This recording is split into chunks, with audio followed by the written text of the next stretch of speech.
I've been in the space for a long time, and my eyes are glazing over at all these different vendors, and the messaging is almost all the same. The technology is almost all the same, and it feels like we've flipped from having different vendors specialize in one key thing that's now everybody's trying to do everything.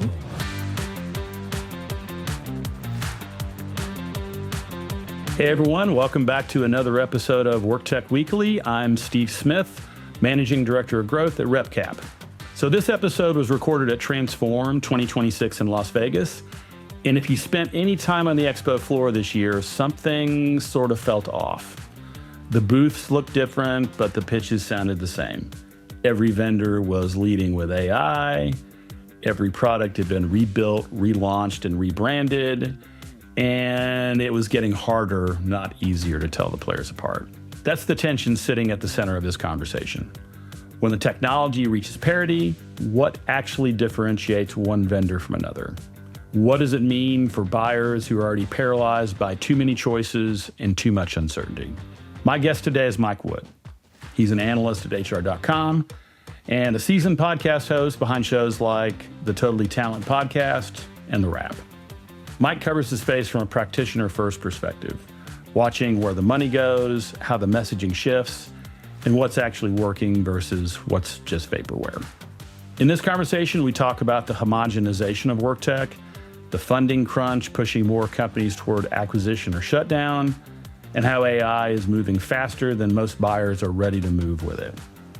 We also get into the fracturing social contract and what it means for the workforce.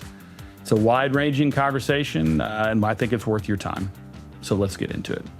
Well, I'm a big fan of your work. I love what you do. I know that you are a keen watcher of the industry, and after way too many days in Vegas for you, because you bookended this with Unleash, and now you're at Transform. What's your read on the industry today? So, I do have this reputation as being kind of like the Lorax, where I'm like, okay, if we go too far, this is what could happen. I stand on my stump and say, what? But I mean, I'm in the space. I've been in the space for a long time, and my eyes are glazing over at all these different vendors, and the messaging is almost all the same. The technology is almost all the same, and it feels like we've flipped from having different vendors specialize in one key thing that's now everybody's trying to do everything. Right. And it's almost like, okay, and so what I plan to write about this week is, who do you buy when all the tech is the same? And that hasn't been the case in a while. But now, like when the tech's parity, what do you look for? And so I would look at their internal organizations, how they are hiring and firing, where they are getting, if they seem like they're growing too fast, they may be growing too fast. I would look, make sure the tech works, obviously, but look at how their customer services and implementation and hidden fees and that type of thing, because it's just like AI interviews alone. Right. Like we were at HR Tech last fall, and the entire startup pavilion was almost these AI interviewers. We come here, and it's almost the same thing, but I swear AI interviews are going to be part of everything in a year. So it's like everybody's scrambling to get that one pickup from one of the big vendors. Yeah. Well, and my read is very similar. It's just like, I think that there is a profound lack of differentiation in the space that has, this is not a new development. I think that, there are peaks and valleys of that, but I think that right now, we are close to peak non-differentiation in workplace technology, and I think a lot of that is just driven by the fact that everyone's leading with AI, but they're not really talking at the forefront about what they do, why they're different, and how do you tell them apart. And so, I've had several conversations over the past few days with people who are investors, keen observers of this entire space that are looking out at the expo hall, and they're like, how is anybody different? What's going on here? It's just like when some of the people who are watching the space the closest can't tell the players apart without a scorecard. How are buyers supposed to figure that out? And it is so fast too. Yeah. So like I got my start in employee recognition, and I worked at a company called Global Force, which became WorkHuman. And it's like, okay, employee recognition, WorkHuman / Global Force, they did the social recognition wall and that type of thing. Achievers did something similar, but they had more gift cards. OC Tanner did more merchandise. that ended up collapsing on itself, and now they all do the same thing. And I'm seeing it now in TA. And what's also looming over this is that, hiring has been down. Right. And so I've seen the messaging change from last year to like frontline workforce. Everybody wants to be frontline workforce because that's who's getting hired, the nurses of the world. And it's really weird. I feel like everybody's scrambling not to run out of funds. Well, yeah, I want to get to that in a second because that's another thing that's kind of come up. I think you brought up an interesting point around kind of the employee recognition space, where there maybe if you look in the pre-2010, there was maybe a more differentiation around the tech stack. By the time you got to past 2015. The tech stacks were all pretty similar, but there was a lot of differentiation around brand. If you look at WorkHuman versus Achievers versus OC Tanner, I think that they were all carving out very distinct positions as it related to brand and thought leadership that made it easier for buyers in that space to understand what were the differences. Another interesting thing, kind of going back to a point that you made not that long ago, is, just sort of the equity runway environment. Like I was talking to an executive in the space as I was coming in the door the other day, and I was like, "What are you doing?" He's like, "Well, I'm looking to make some acquisitions, and everybody's for sale." And then we kind of laughed about it. It's like they're for sale at prices and multiples you don't want to pay. Yeah, I'm also for sale. So everybody's got a price. Well, and it's funny because I was talking to an investor this morning about it, and he's like, "Yeah, everybody's for sale, but."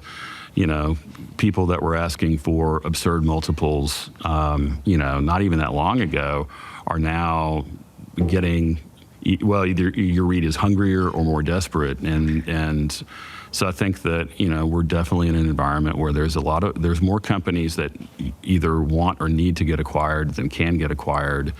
And at a certain point, the music's going to stop. They're going to be out of runway, and we're going to see a lot more companies just, I think, shutter. And from the marketing standpoint, like a lot of these vendors and stuff have cut way back on that. Like I haven't. It's funny, like the amount of money that they're spending for like basic awareness and stuff has gone like way down. And so we're in a position right now where everybody's holding on to their assets and whatnot. Time's ticking. And so, and the other thing I'm looking forward to at HR Tech is, okay, now we have a year of promises that people have made. Yeah. And who's going to deliver on those promises? And because things are moving so fast, it's like, when I look at the startups, a lot of them are like, what they created would have been amazing 6 months ago. Yeah. And now they're just lost. Yeah. Well, and I think that, just the velocity of the market has become, I think, a challenge for everyone. You have, I guess someone was saying the other day about, it used to be a 24-month release roadmap is now down to a 3-month release roadmap. And that puts a lot of pressure on product teams, but it also puts a lot of pressure on sales teams and ultimately buyers. And I think that, we're coming on the heels of the, of SaaSpocalypse now. And I think that one of the interesting things that kind of came out of that is another conversation I was having about how there is still, there's still a reckoning to be had. So you look at like the largest strategics, they're all having to rethink their models. And there's, I heard that, one big player that shall remain nameless has said, declared a moratorium on acquisitions for the next 3 years. We know that's BS at the end of the day. Can't wait 3 years. Yeah, no, they won't wait. But the thing is that you're seeing, I think, a freak out at the top end of the market, and it hasn't worked its way through the entire ecosystem yet. And so I think that I would anticipate we're going to see some interesting rumblings in the market over April and May. I think we'll see a lot of acquisitions in HR Tech in the fall. Yeah. Oh, yeah. And I think that there's going to be a lot of people realizing that, okay, we were interested in an acquisition. Now we have to make an acquisition. Yeah. We have to exit. So and so you see, like, I mean, I follow the funding and that type of thing. I take note of it. I don't know, like, I don't have a background in the startups and getting the valuation stuff, but you see a lot of these tools that have a flashy booth or whatever that have taken 3 rounds of funding and stuff, and that bill's going to be due at the end when you sell. And so there are a few companies that have really been kind of quiet in building some of the best tech that's out there. I will give a shout out to Jovio. I'm very impressed with their team and what they've done. It's funny, they're engineering first, And I know that their technology is probably used by a lot of the other vendors and stuff, but they don't need that marketing and sales engine. They'll let somebody else do it. Yeah, exactly. And so, I mean, that's a great model. Great model to have, yeah. Let someone else handle the sales part. And then I did try out some solution last week. It was a startup type AI interviewer. And whoever was giving me the demo shouldn't have given me the demo, because it was asking me, I was basically going to be, they were hiring for an auditor at PwC. They asked me what my qualifications are. And I said, I clean bathrooms at the local high school and stuff. I'm like, I'm a janitor or whatever. And it just completely ignored it. And so I'm like, okay, that's number one problem, is that it can't. So I'd advise buyers, take the AI interview yourself, try it out, try these things out, because, you know, there are some solutions that are vaporware that are out there. Yeah, well, and I mean, I think that there's, what I think is interesting right now is when you're looking at, you know, certainly it seemed like there was the SaaSpocalypse, you know, rumbling, and then it seemed like there was a market sort of right-sizing and awareness that, oh, you know what, enterprise software isn't going to go away because it deals with complexity on the regulatory side and the compliance side that is, you can't vibe code your way through that. And so, you know, there was, I think, a bit of a sigh of relief, but by the same token, I was talking to somebody who was mentioning a panel they were on with, you know, they were, you know, CHROs from big companies. They're like, oh yeah, we can develop, you know,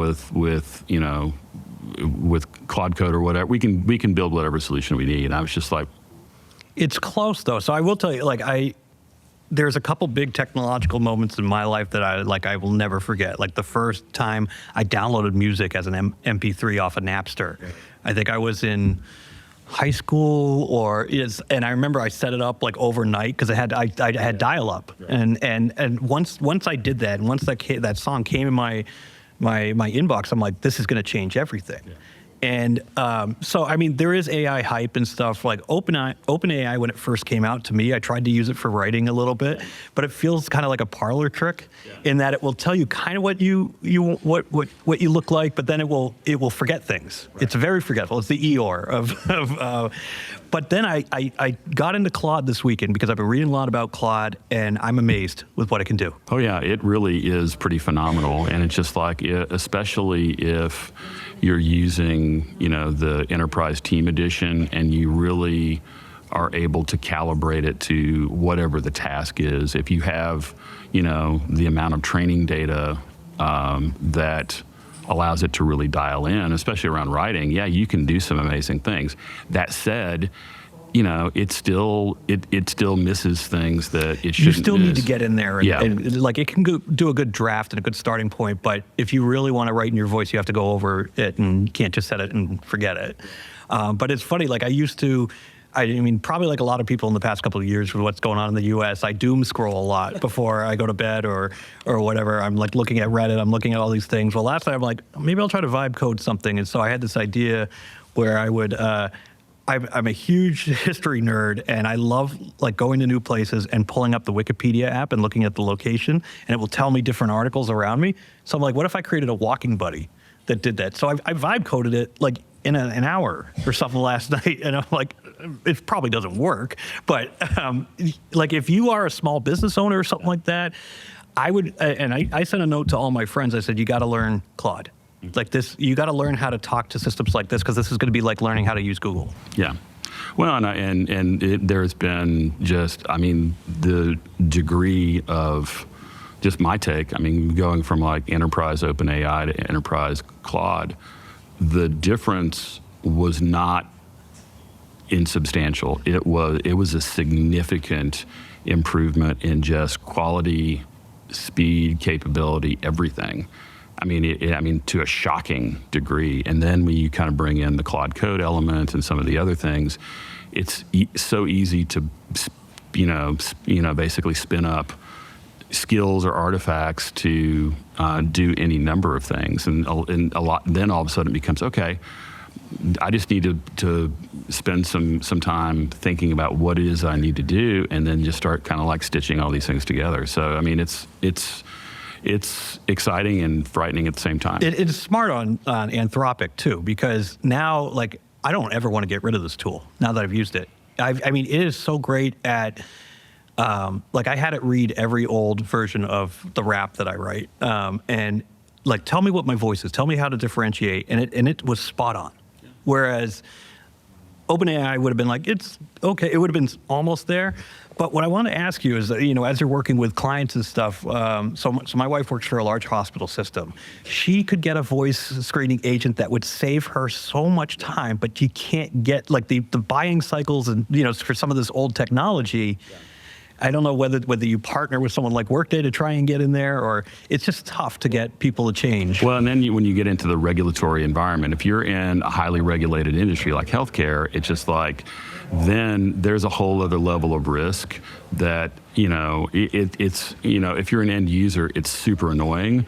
But when you look at the level of cyber threats that are coming at healthcare organizations, you know, yeah, you have to be that paranoid. And I think that, you know, one of the significant risks in, you know, vibe coding anything is, you know, they are just fraught with holes and vulnerabilities. Yeah, you can just vibe code your way into that. You can vibe code a hack. Oh yeah, you know, and so it's just like a lot of the people who are much smarter than me who talk about how they're using vibe coding is like, it's a great way to get to a prototype that maybe would have taken you months previously. You can get there in a day or two, or sometimes even hours.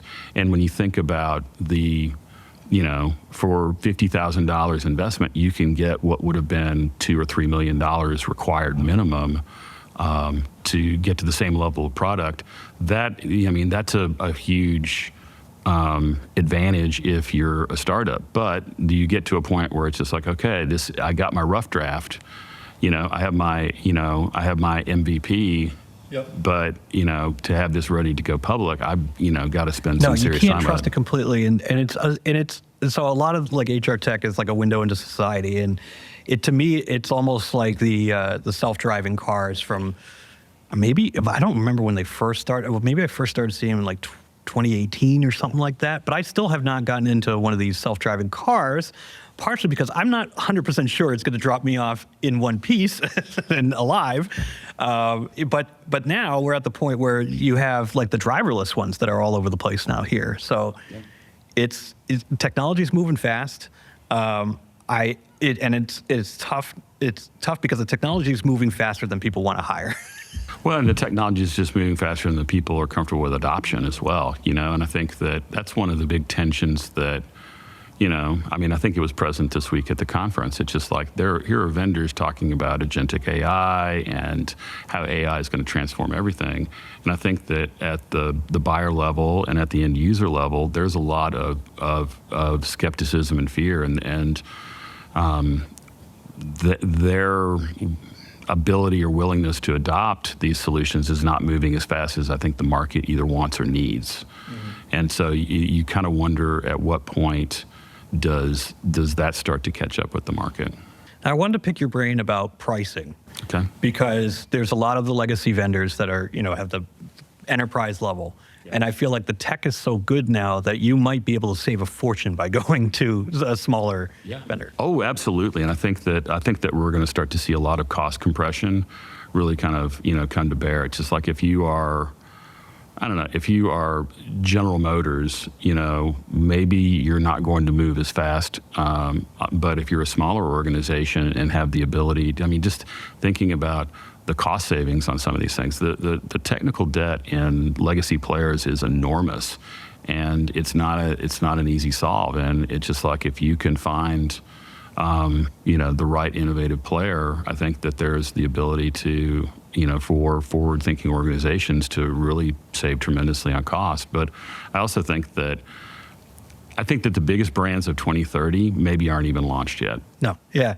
I think, I mean, the people who've gone AI native first are ahead. They've jumped the gun in terms of what's going on there. But these, you know, if the other thing I would look at is customer service. You know, if you go with one of these big vendors, you're a number.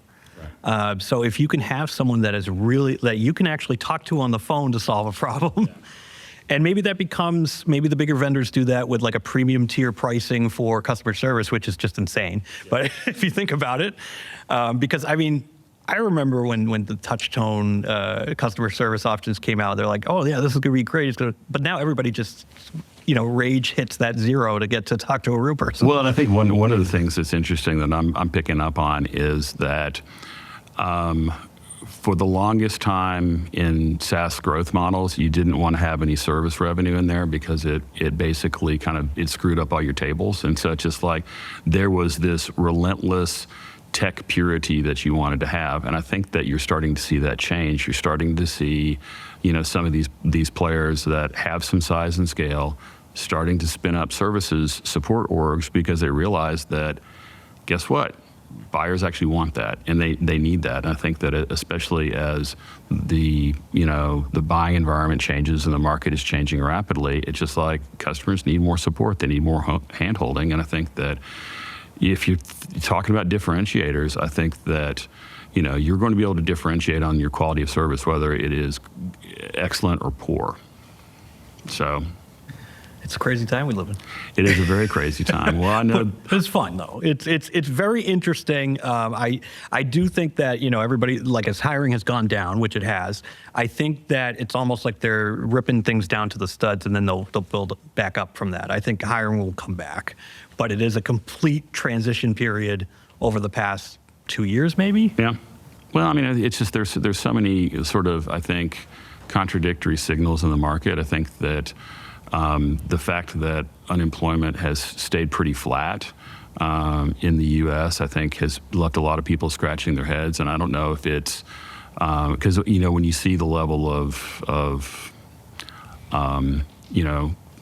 workforce reductions that are going on just in the tech industry. Yeah, Meta today got rid of a couple hundred people. Yeah, so it's just like when you see that kind of thing going on, you're like, okay, and the needle's not moving up on unemployment. What's going on? Are we just and then, it's just like what healthcare has obviously offset some of that. But then what is also interesting is just like, what is the impact of the immigration strategy on the workforce? Have we been deporting workers and basically keeping unemployment low because rifts with deportations keep everything, and I know that is really ugly, cynical math, but it's true. I mean, you can't build up an entire industry over the past 30 years, or like our country is run on that immigrant labor force that's on the bottom, that's working on the farms, that's service jobs, and you can't just rip that out, right? Because it's funny, like look at California, for example. Like they have the highest minimum wage or something like that. Look at what's happening to all the prices over there. And so it's like, they're like, oh, we got to pay these people this much? Okay, we'll pass that on to the consumer. Like, I'm a dad, I got 2 kids. I obviously go to McDonald's a lot because one of my kids, it's one of the 5 things that she eats is nuggets. And the price of everything has just gone through the roof. And now McDonald's is like, well, we got this Arch Deluxe, and it's not an Arch Deluxe, whatever it is. Maybe that is what it is, but it's like $11 still. And I'm like, I don't want to pay $11 for McDonald's. I thought I've made right choices in my life to not pay $11 for McDonald's. Well, and it's just like everything's more expensive, but it's just, from the labor market standpoint, I think the thing that sort of like has got me scratching my head is it's like, okay, so between tariffs and immigration and everything else going on, and now we've got war, it's just like, at what point is this tsunami of factors that is potentially going to drive up costs, finally going to hit the economy? I think we're going to hit a wall somewhere. I hope we don't, but I feel like we're going to hit a wall because things have been, everything's been going up infrastructure-wise. Like, my electric bill is insane. Yeah. And I'm in the Northeast, so I used to have some electric coming down from Canada, but thanks, Donald, for that. Yeah, let's piss off the nicest people in the world. That's really get you some doing. Yeah, exactly. And it's just, and I feel like, the U.S. needs to adapt some sort of safety net, social security safety net, whether that's universal basic income, which I don't necessarily believe will solve things, because we've seen, like, I got checks from the government for having kids during COVID. And guess what? I got taxed up the wazoo. That basically what those checks were was a loan on my tax return. And so it's not real money. And plus, everybody sees, okay, if everybody's getting money, let's just raise the prices. Right. And so, I mean, I understand the argument behind UBI. I still don't understand, number one, how you would operationalize and stand it up, and two, how it would not just drive up inflation, just make everything else more expensive. So I don't know. I'm still skeptical there. Another thing I'm skeptical about is it's really one of the interesting things about AI that I don't think we talk about enough is we're talking about kind of the front end and how is it being used in the workplace, but then there is the data center and energy thing. And so one of the most interesting things I think going on in the country right now is somehow AI has managed to bring, red and blue left and right together. Nobody wants the data center. Nobody wants a data center. Yep. It's just like... It's like having a paper plant. So like my community at home, Westminster, used to be a paper town and stuff. And I think Robert Kraft from the Patriots wants to put a plant there. Nobody wants a paper plant in there, but a paper plant has to go somewhere to make paper. Right. So yeah, nobody wants these data centers because they're just going to leech off of whatever the local community is. Well, yeah, and it's just like, I think that everyone's kind of wised up to the fact that, yeah, this is actually having an impact on your utility bills and your electric prices, and at a certain point it's going to impact water usage and lots of other things. And so I think people are, it's taking NIMBY to a whole new level. It's just like nobody wants that in their backyard. And so, but it has to go somewhere. And there's all of this money. I mean, more money than I think we've ever seen invested in anything in the history of American capitalism going into building data centers. At what point does that basically cap out? Does it like, oh, you know what, we have overinvested and overbuilt in data centers? Because it happens anytime there's an infrastructure investment. It happened with railroads, it happened with telecom, it's inevitable that it happens. And so what happens when that happens? It's just like, that's the thing. Well, and can't they make them solar powered? Like, I know that the government kind of turned its back on renewable stuff, but if I had to have one in my neighborhood or whatever, make it solar powered, make it self-sustainable. Well, yeah. Well, and it's just like if you were in a European country, that's absolutely how they would handle it. That or wind, and here I think they're all going to be running off coal here pretty soon. So that's smart. Yeah, good, clean American coal. Good black lung coal. Exactly. Wait, didn't Trump say like good, clean American coal a bunch of times? Yeah, it's an interesting time to be alive. Like, to me, like when I was growing up, so in the 90s, I always kind of like, I would learn about the 60s. I'd be like, I wonder what I would have done in the 60s. Would I have protested or whatever? Like, this is the 60s now for this generation, this decade. And so there's so much going on. I mean, I'm going to go to the airport later and ICE is going to be there. Hopefully I get to heckle them a little bit because it's just, the direction that we're going, pissing off the rest of the world in a global workplace is not good. And plus, like, my healthcare is tied to my work. Yeah. And so when we essentially work in the global economy. There's these EOR companies that are spring up all over the place.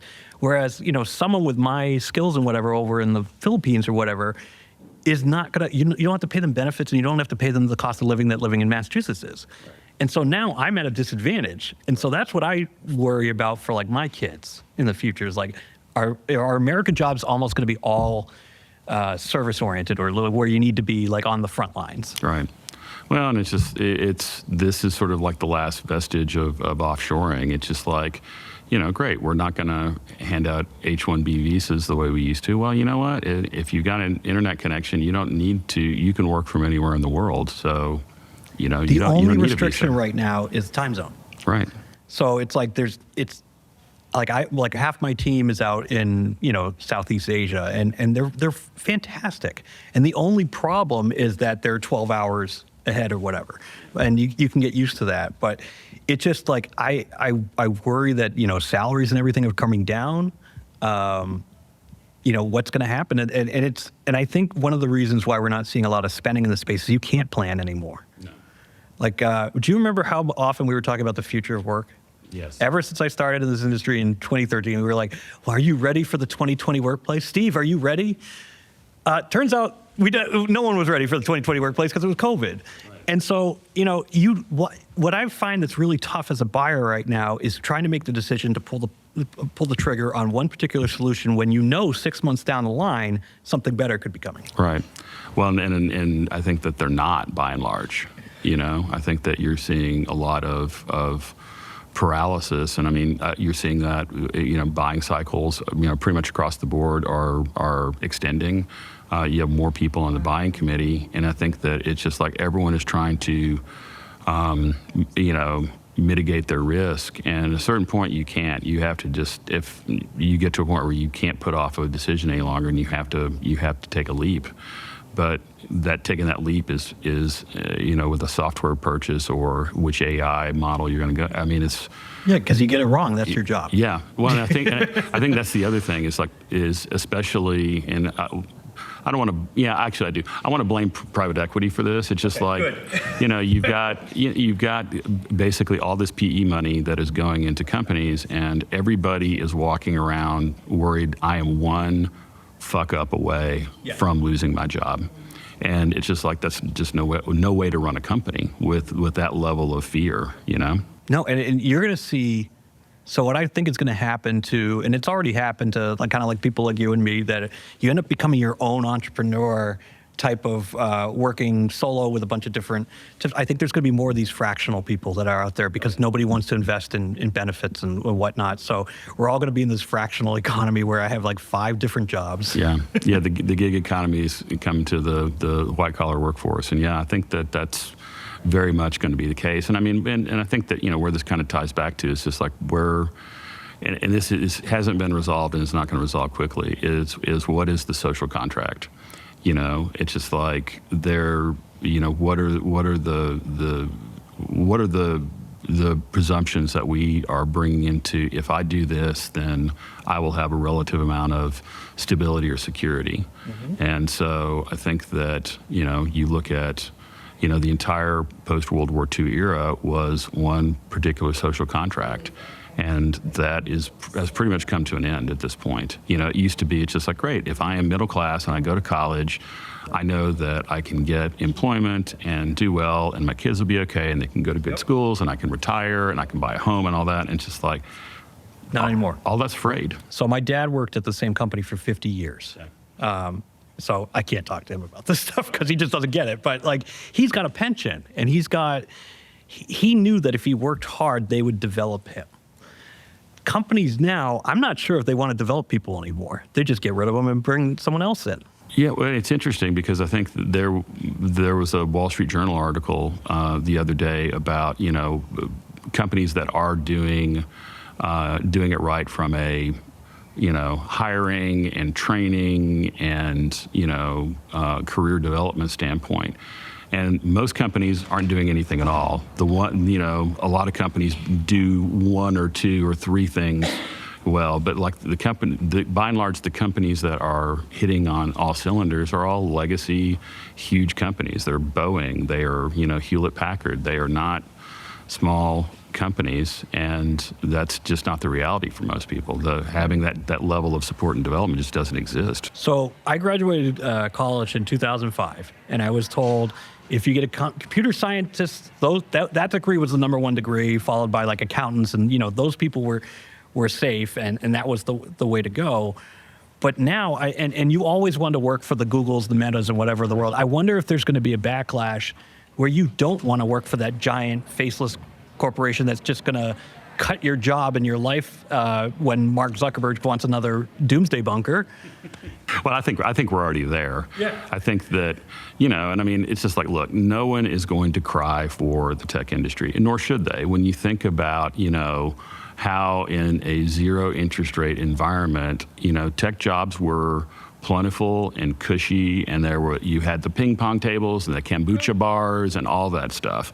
And it's just like you could change jobs every 18 months and see a 35% bump in pay and a better title, and you felt like you were kind of working your way up the ladder. And then all of that has completely changed. And I think it's a hard individual reckoning, both for the industry and for the people we know in this industry. But like I said, no one's going to cry for the tech industry. No, and it's also like, so we've hollowed out the middle class.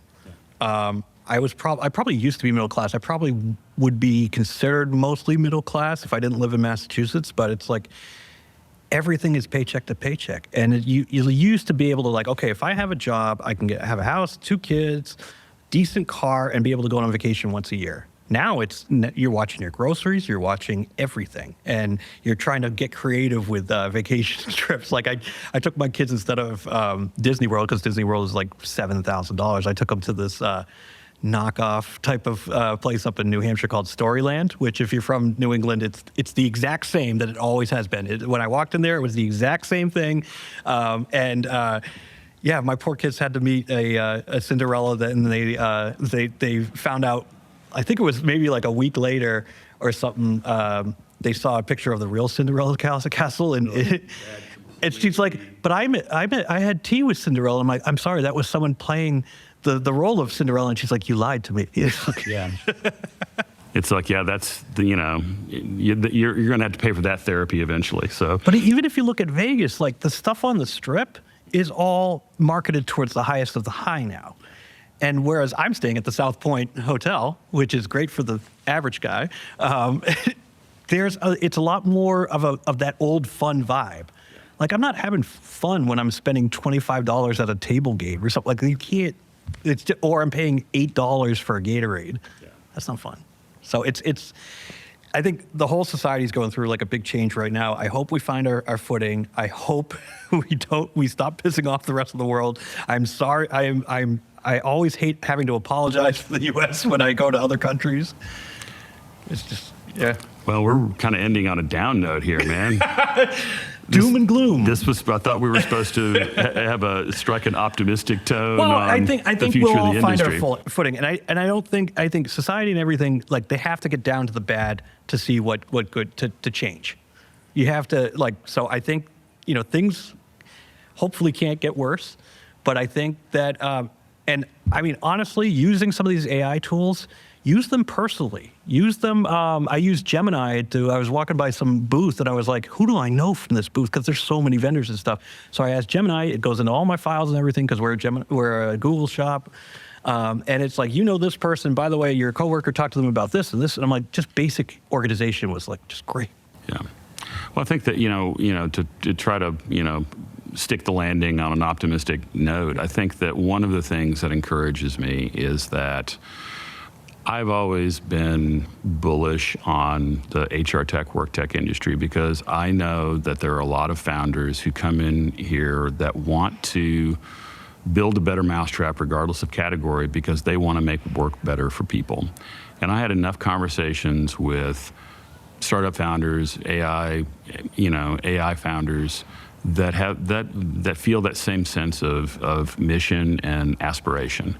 And so I think that I'm optimistic because I think that the DNA of what really makes this entire industry great hasn't changed. And if anything, is maybe amplified by the opportunity for one individual now to have more velocity and computing power and capability than ever before in the history of technology. And so, I'm encouraged. There's enough good that I saw this week that I can stand in my 3-hour security line at the airport and there's enough encouraged. logical decisions too. 10 years ago maybe it was all like we have to get mobile optimized. It's like of course you do because that's where your workforce is. Nobody has the money for a personal computer. And now it's yes, AI interviews are here and they are going to be for the better because everyone will get a chance to interview. Like you won't be waiting to get that call, and then you won't be fooled into thinking that first call is an actual interview when it's just a screening thing. And I know from recruiters that I've talked to, nobody wants to do the screening. Right. Just get it done. So let's just like nobody wants to schedule that hiring manager interview when there's all that scheduling tech. Just there are still good solutions out there for huge pain in the butt things. Right. And I think that especially on the hiring side, it comes down to good communication. I think that. In some ways, having these steps automated is desirable on the candidate side if there's good communication and people know where they are in the process. And they trust it. Because if you're pulling up my credit scores and all this other proprietary information, I don't I have to know about it. Like, I can't have this scarlet letter on me. You know, it's the same thing with like age discrimination and stuff. Like, you don't want to have to set a certain class like lower than everybody else. Right. And so the promise with AI interviews is everybody starts at the same. So, I mean, that at least is good. Well, let's stop there, because I think that was at least that was probably as much optimism as we can muster. So I worry. I just worry because I read too much. I really need to just like put my head in the sand and go off into the mountains in Vermont and just hang out. Well, you know, to quote Journey, "Don't stop believing." It's a good way. Well, Mike, thanks for joining me. It's good getting to talk to you and break this down. I hope you had a good show, and I hope you have safe travels home. Yes, me too. I love the folks at RepCap. Thanks. Thank you. Somewhere out there right now, a work tech startup is running out of runway. The booth looked great. The demo was polished. The deck told a good story. But the clock is ticking. And when the music stops, a lot of companies are going to find out that they never really answered the most basic question a buyer has: why you? And that's what Mike and I kept circling back to. When the technology reaches parity, and in a lot of categories it already has, the differentiator isn't the product anymore. It's thought leadership. It's customer service. It's whether you built a real point of view or just a rebrand. Those things are harder to build than any feature. They take longer. They don't show up on a pitch deck, but they're what buyers remember. And right now, in a market where everyone is short of time and patience and budget, that might be the only thing that actually moves the needle. If you enjoyed this episode, make sure to subscribe to WorkTech Weekly on Apple Podcasts, Spotify, or YouTube. And I'll see you next time.